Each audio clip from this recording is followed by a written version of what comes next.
është ndaj tij domethënë kjo çështje u treguar si drejtësi selektive. Po, Genti, edhe një herë, pra, si ishte çështja e prokurorisë, pra, si vendosi prokuroria ta paraqes këtë rast?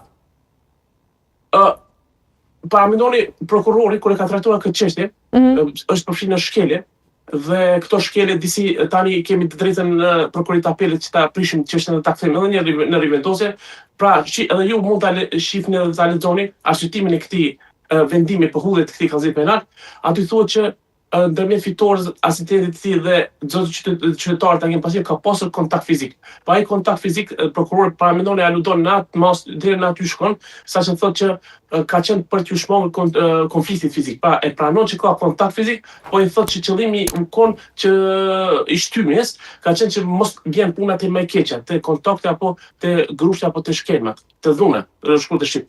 Pra prokurori si mund ta aludojë dhe si mund të vjen në këto pretendime kur shifet se fitore pasosi si e kërcënon dhe si shifet se asistenti i fitores i nxitur nga fitoria si e shtyrën. Pra masa dhe intensiteti i shtyrjes nuk përngjan me shtyrje që i është marrë dhunës aty. Po ajo shtyrje shkon ka sulmi dhe janë ekspert e fushave përkatëse gjyqësorë të cilët është dorë ta konstatojnë në video se në këtë rast a ka të bëjë me sulm, a ka të bëjë me shtyrje.